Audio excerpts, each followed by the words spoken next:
अंदर जाल, अंदर अंदर जाल। कौन आगे संगोष्ठी कर रहा हूँ। चले जाओगे गुडी तो चल जाओ गुडी।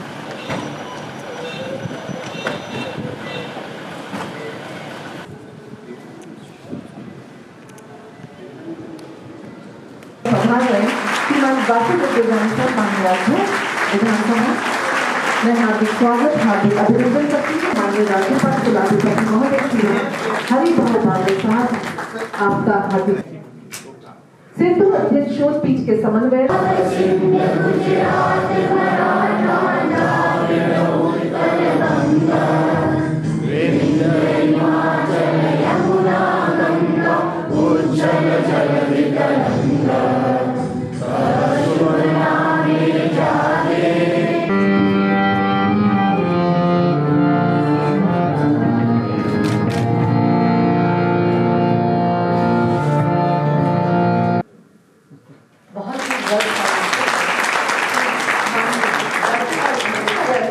राष्ट्रीय संगोष्ठी को गौरवान्वित करने के लिए समारोह में हार्दिक स्वागत हार्दिक अभिनंदन।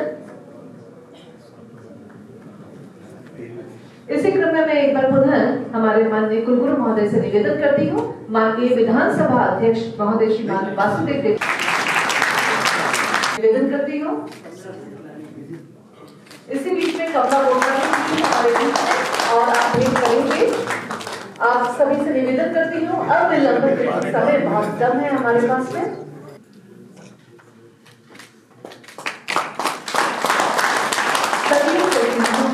और सिंधी की लोकप्रिय कहानियां तुलसी सिंधी कहानी की जा रही है हमारे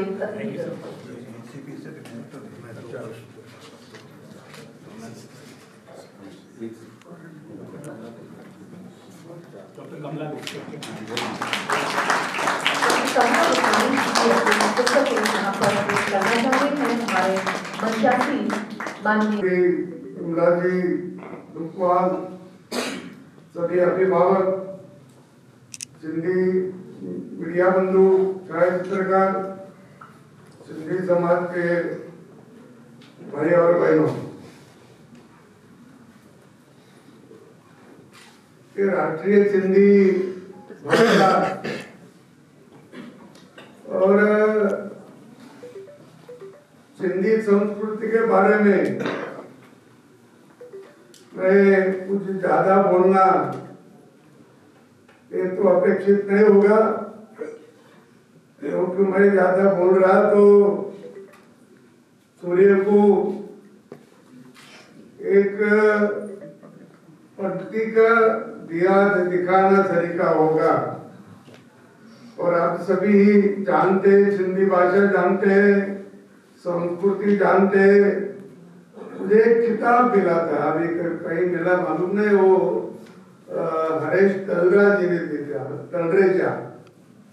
और हरेश तलरेजा क्यों मेरे ध्यान में रहा, उन्होंने सच नामा नाम का एक किताब किया था, हिंदी संस्कृति के पहले से या सिंधी संस्कृति से जो आक्रमण वगैरह हो गए उसके बारे में उन्होंने लिखा था, और वो भी मैं पढ़ा। और हरेश तलरेजा के हमारे जालना शहर में ये कार्यकर्ता है, उसी के नाम के। और उसके बड़े भाई जो था बंसी तलरेजा, वो और मैं साथ में शिविर में एक हमारी मुलाकात की, सूर्य नमस्कार की स्पर्धा चल रहे थे, तो मैं पहला आ गया था, वो दूसरा आ गया था, तो इसीलिए वो हमारे पार्टी और कार्यकर्ता ही था हमारा। मतलब सिंधी संस्कृति अपनी एक समृद्ध विरासत है और सूफी परंपराओं और व्यापारिक कुशलता के लिए जानी जाती है। ये सिंधु घाटी सभ्यता से जुड़ी दुनिया की सबसे पुरानी संस्कृति है। दुनिया में जो संस्कृतियां हुई उसे सिंधु संस्कृति सबसे पुरानी है, ऐसा इतिहास बोलता है। साहित्य और संगीत सिंधी भाषा बहुत पुरानी भाषा है। शाहजी रिसलो इसका सबसे महान काव्य काव्य ग्रंथ है। मैं तो देखा नहीं, आपने किसी देखा होगा, मैंने पढ़ा है। शाह और रिजलो बराबर है। तो लाड़ा लोकगीत है और कलाम संगीत के अभंग अंग है। पहचान जो है क्योंकि सिंधी टोपी एक पहचान थी, लेकिन अभी कोई पहचान पहनता नहीं, लेकिन ये टोपी भी उनकी एक पहचान थी सिंधी समाज की। अजरक का मतलब होता है कि हाथ से छपा हुआ कपड़ा, वो भी उनकी वो संस्कृति का एक भाग और उसका एक अच्छा सिंधी गौरव का प्रतीक होता है। सिंधी गौरव का प्रतीक ऐसे मानते हैं। भगवान झूलेलाल जी का तो आपको सभी को मालूम है, वरुण देव का अवतार माना जाता है और सांस्कृतिक रक्षा की ओर चट्टी चंड इनका प्रमुख उत्सव भी आप मानते हैं। चट्टी चंड का उत्सव भी आप मानते हैं। संत कंवर राम मानवता के बहुत सेवा के लिए प्रसिद्ध है। आपसी भाईचारे के लिए अपना जीवन समर्पित किया है। संत कंवर राम जी ने एक साई लीला शाह जी, इनका भी आप नाम बोलते हैं, और साई एक दूसरे को मिलने के बाद साई से पुकारते हैं। साई तो हमारे उधर तो बहुत बोलते थे, किसी मिला किसी को क्या साई क्या चल रहा है, ऐसा सहज हम बोलते थे। शायद वही लीला शाह जी के नाम से पड़ा होगा। ये महान आध्यात्मिक गुरु थे, महान आध्यात्मिक गुरु थे, और इन्हें भारत पाक विभाजन के बाद सिंधी समाज को संगठित करने और संस्कारों से जोड़ने में बड़ी भूमिका निभाई। और ऐसी भूमिका उन्होंने जो निभाई है साई चांद जी ने, कि जो बिखरे हुए होंगे, जो वहाँ के आपको सबको जानते हैं आप, मैं भी थोड़ा थोड़ा जानता हूँ उस बारे में, कि स्वतंत्र के बाद विभाजन के बाद सब छोड़ के भी आए, साथ में लाने को भी कुछ नहीं था, ऐसे स्थिति में आए बहुत सारे लोग। किसी को समय मिला होगा या पहले से उन्होंने शुरुआत की होगी, चलो भेज दो यहाँ का, चलो जाएंगे हिंदुस्तान में। उन्हीं के लोगों को उतना सौभाग्य मिला होगा, लेकिन बहुत जनों को वो क्यों नहीं मिलाकर 1946 में कत्लेआम शुरू हो गया। वो जब लगा कि भारत पाकिस्तान स्वतंत्र हो रहा है, तब उन्होंने 1986 से ही भारत में या पाकिस्तान में कत्लेआम शुरू कर दिया था, और उसके कारण एक भय से बहुत से लोग वहां से पहले आए और बाद में तो बहुत भी आ गए, या उनकी मानसिकता बन गई थी कि हमको जाना पड़ेगा यहाँ से। तो इसीलिए सभी सिंधी समाज वहां इधर आया है। अभी महान संत हो गए साधु TL वासवानी जी।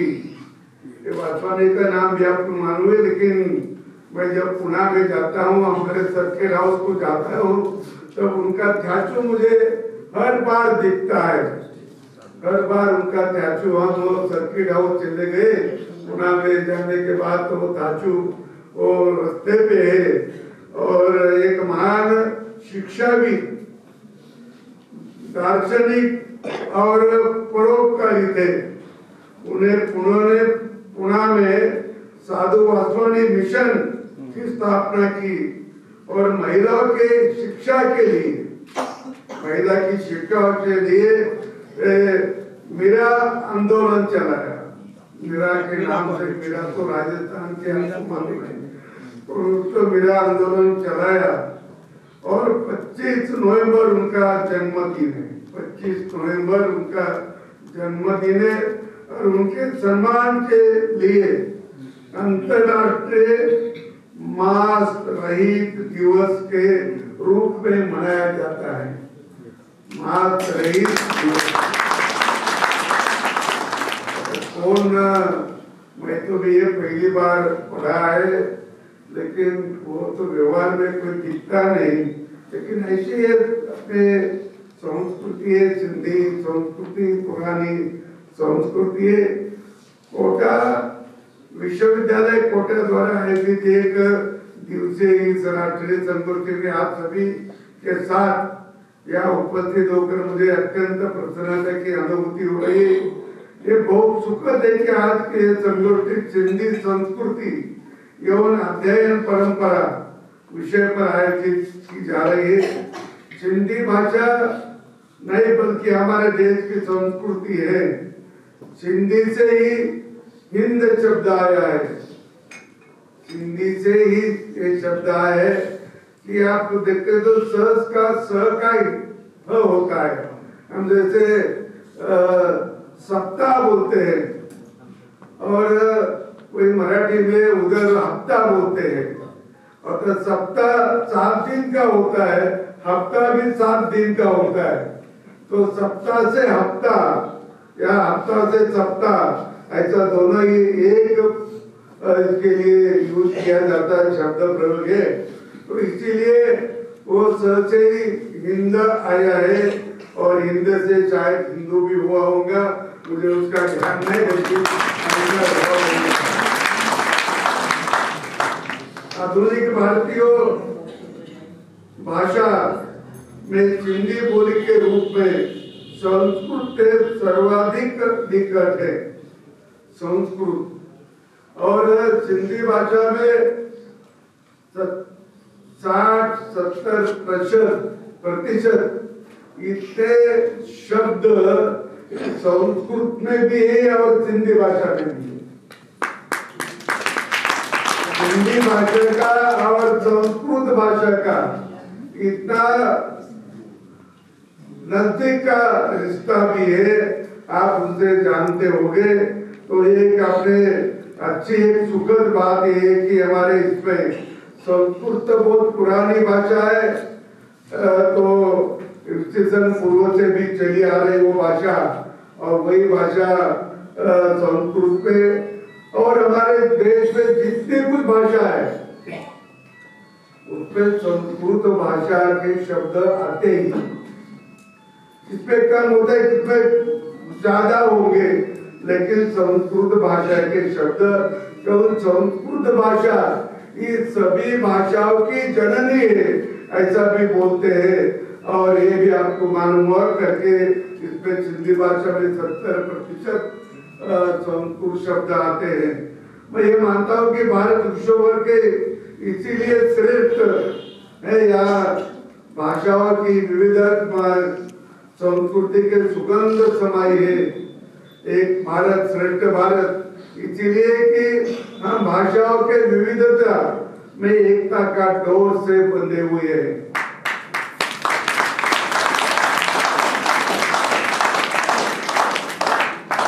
माननीय दीनदयाल जी कहते थे कि जो अलग अलग फूलों से, अलग अलग रंगों के फूलों से जो एक धागे में डोर में हार बनाते हैं, तो जो दोरा होता है या वो बड़ा, तो उसको वो धागे को उन्होंने बोला ये धागे का नाम है हिंदू, और उन्होंने अनेक जाति के जैसे फूलों को एकत्र किया, वैसे अनेक जाति समाज के लोगों को भी वो फूलों से एकत्र किया, उसका नाम भी हिंदू है।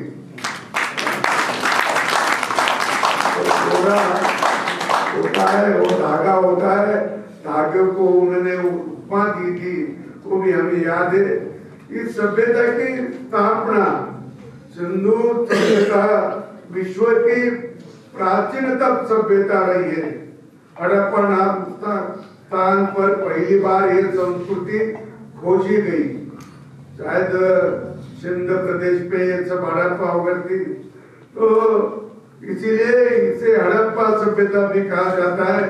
इस सभ्यता की स्थापना लगभग ईसा पूर्व 3300 साल पुरानी, ईसा पूर्व 3300 साल पुरानी।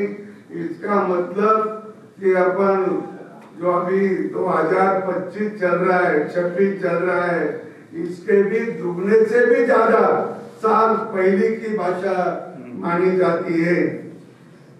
तो ईसा पूर्व में हुई थी और 2600 ईसा पूर्व और 1900 ईसा पूर्व के बीच अपनी परिपक्व अवस्था निर्माण हुई है।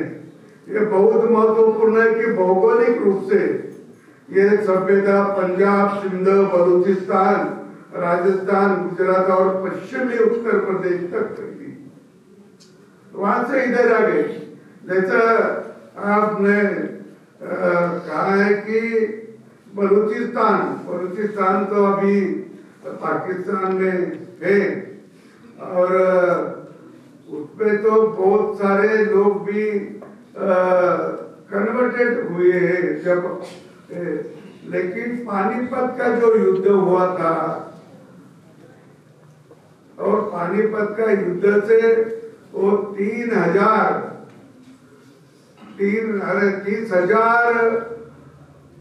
वो लोग पकड़े थे। ये लोग बोले तो वो सैन्य पकड़े थे और उसको उन्होंने अपना मांडलिक बनाकर और तो उसको लेके गए और चलते चलते वो जा रहे थे उधर ईरान तक। तो ईरान तक जाते जाते बहुत से लोग थक गए और थकने के बाद वो वहां के जो एक राजे क्या प्रमुख था, उसको उन्होंने अफगानिस्तान में जाके उसको भेज दिए। वो भेज दिए तो वो बलूचिस्तान में भेज दिए और जो अभी बलूचिस्तान में जो लोग हैं वो मुस्लिम हुए सब, लेकिन वो सब महाराष्ट्र से और प्रदेश से जो पानीपत के युद्ध में लड़ाई करते थे वो सब लोग हैं जो आज बलूचिस्तान में हैं। और वो भी मुसलमान हुए लेकिन शादी में हल्दी लगाते। वही मुसलमान कहाँ भी शादी में हल्दी नहीं लगाता। बलूचिस्तान के मुस्लिम लोग आप भी हल्दी का व्यवहार, हल्दी लगाते, शादी लगाते और गांठ बांधते, और वर की गांठ भी बांधते। वो जो उनकी पहली परंपरा है, तुम्हारे और राज्य में जो होती थी, महाराष्ट्र में होती थी, राजस्थान में होती थी, वो परंपरा आज भी वहाँ चालू है। तो वो आज वो कन्वर्टेड हुए थे। तो ऐसा वो बलूचिस्तान अभी जो उठाव चल रहा है, बलूचिस्तान अलग होना मांगता है, अफगानिस्तान को जोड़ना मांगता है, तो वो वही लोग है। तो वही लोग है आज आप देखेंगे तो वो जो उठाव कर रहे पाकिस्तान के मिलिट्री वालों को वो भगा रहे, मार रहे, पीट रहे और हमको अलग करा बोल रहे, तो वो वही लोग हैं जो पानीपत के युद्ध से उधर गए थे। वही लोग है, वो भारतीय संस्कृति से भी जुड़े हुए। ये सब ऐसा है कि बहुत और बलूचिस्तान, राजस्थान, गुजरात ये सभी वहाँ के विश्व की 3 सबसे शुरुआती सभ्यता ये था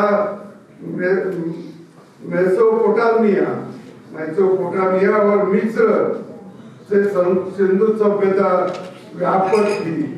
अभी ये दोनों भी संस्कृति जो है पहली वो तो मिट गई ऐसा मुझे लगता है।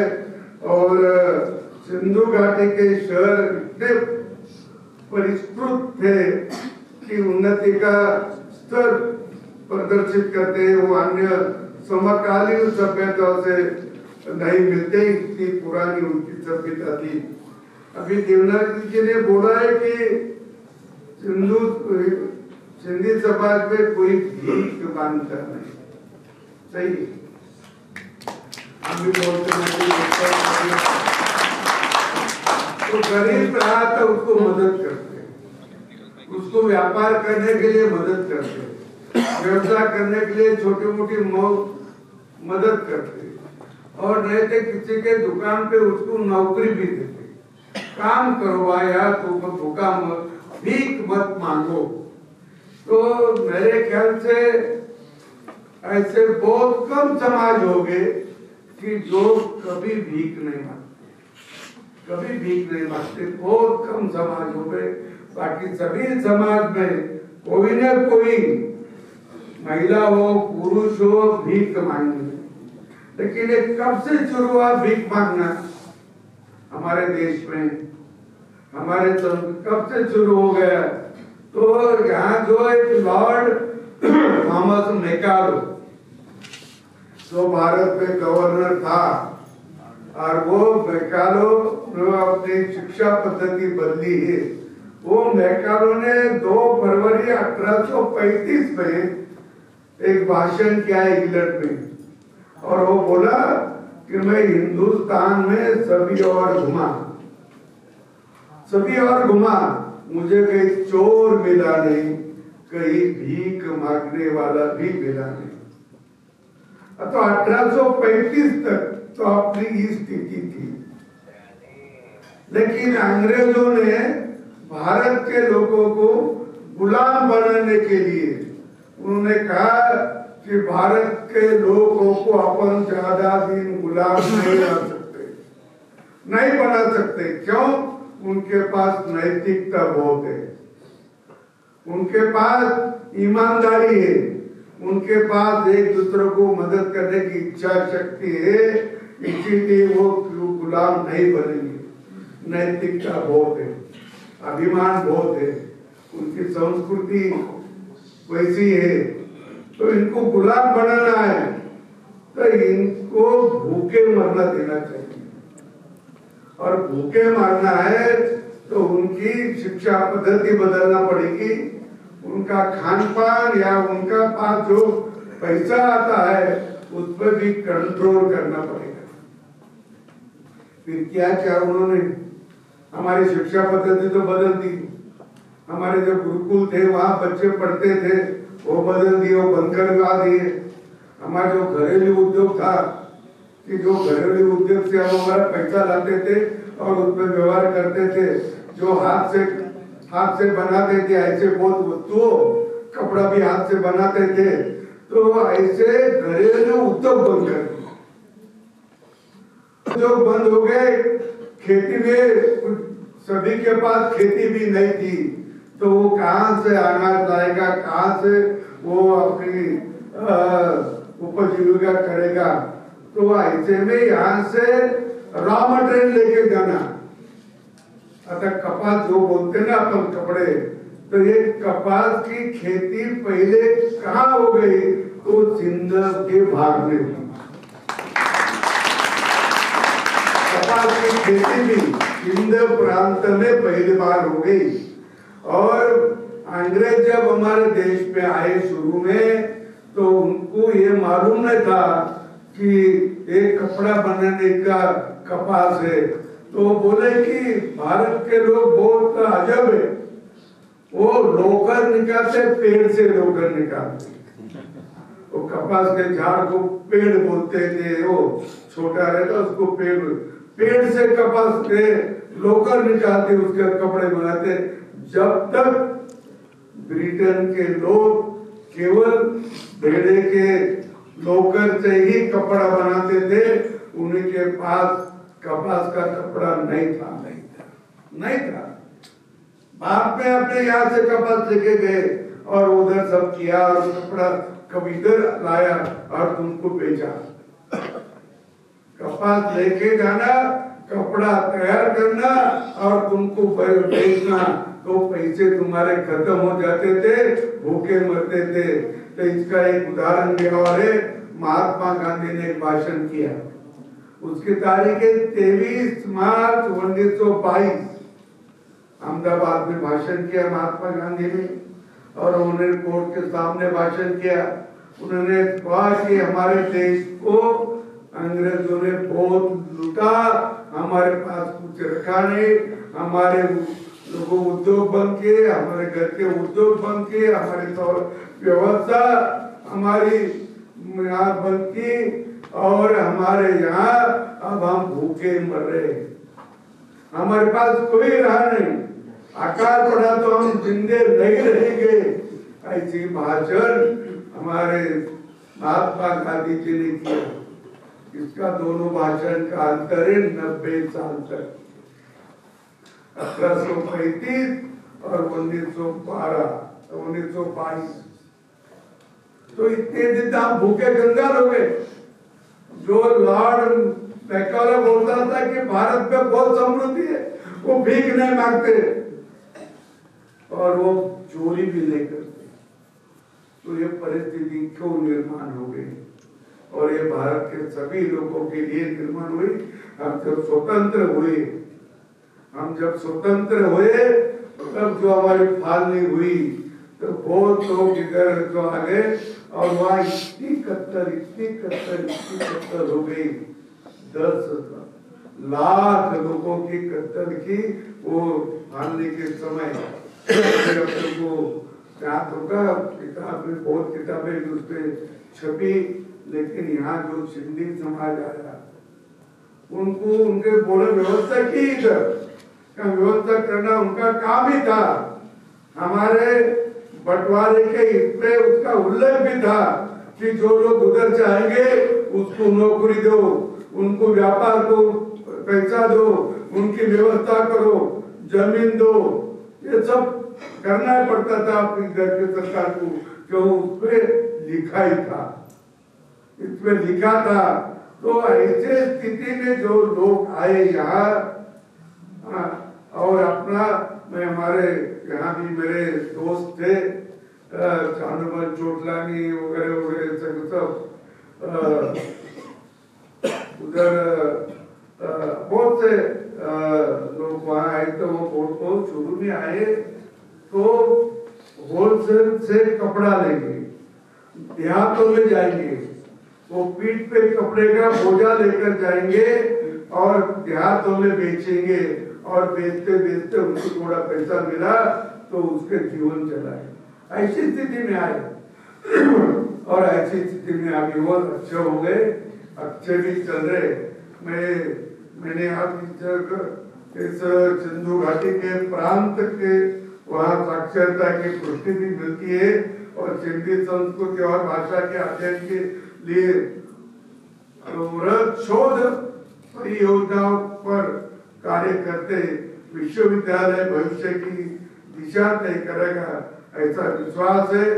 आपने मुझे यह अवसर दिया, याद किया, इसके लिए आभार व्यक्त करता हूँ।